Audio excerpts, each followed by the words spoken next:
The Israeli delegation is returning home as high-level talks in Washington wrap up with no announced breakthrough. Meanwhile, regional threats are multiplying from Iran to Gaza to the Red Sea. Our correspondent Chuck Holton brings the latest. Heavy fighting is ongoing across Gaza as Israeli forces press deeper into Hamas strongholds. Since the end of the last ceasefire in the middle of March, 41 Israeli soldiers have been killed, bringing the total during the ground war to 448. In Judea yesterday, an Israeli man was killed in a stabbing attack at a shopping center.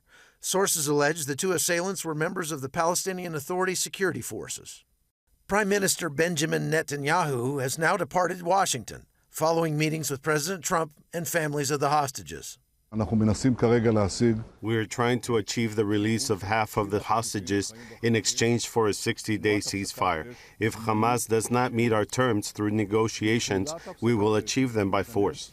Meanwhile, Israeli officials believe part of Iran's 60% enriched uranium stockpile survived last month's joint airstrikes, buried too deep to be destroyed, although it would be difficult for Iran to remove it.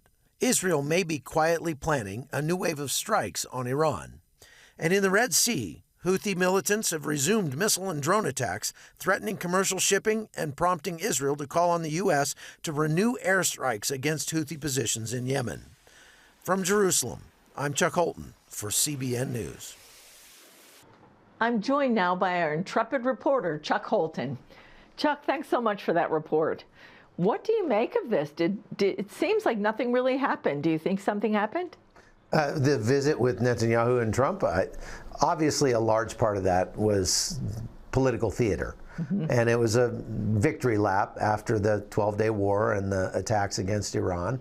But we don't know exactly what went on behind the scenes there. And I think it's likely that they discussed an ongoing threat from Iran and what to do about it. So we've seen the Iranians, according to Reuters reports, starting to rebuild their air defense capabilities, maybe even starting to dig out some of those nuclear sites that were bombed and try to recover some of the uranium that was highly enriched that was buried under there. And that being the case, Israel has maintained all along that it will retain the right to strike at Iran if it thinks that those threats are coming back. And so that may happen sooner rather than later. And I can imagine that that was on the agenda as Trump and Netanyahu were talking about it.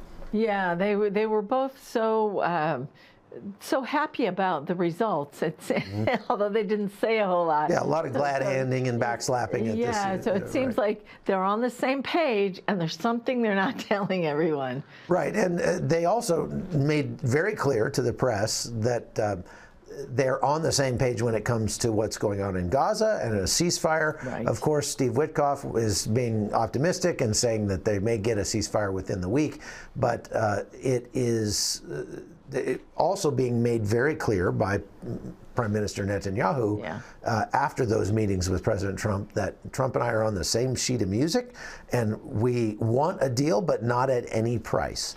And so it's important that the pressure be maintained on Hamas to get them to the table. And I think we're seeing that in Gaza. As Prime Minister Netanyahu was in Washington meeting with leaders there, the aerial attacks and the ground attacks in Gaza were ramping up to unprecedented levels. So there's been some really major fighting across, especially northern Gaza and Beit Hanun and places like that.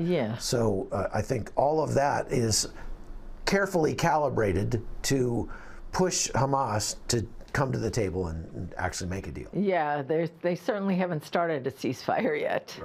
Yeah, a lot of fighting going on. So I think when it comes to what's happening in the Red Sea, the Israelis have been pushing the United States to continue to strike at the Houthis because the Houthis are ramping up. And I think that it's very possible we might see an attack on Iran sometime in the near future. Yeah, probably. Thanks so much for your insights, Chuck.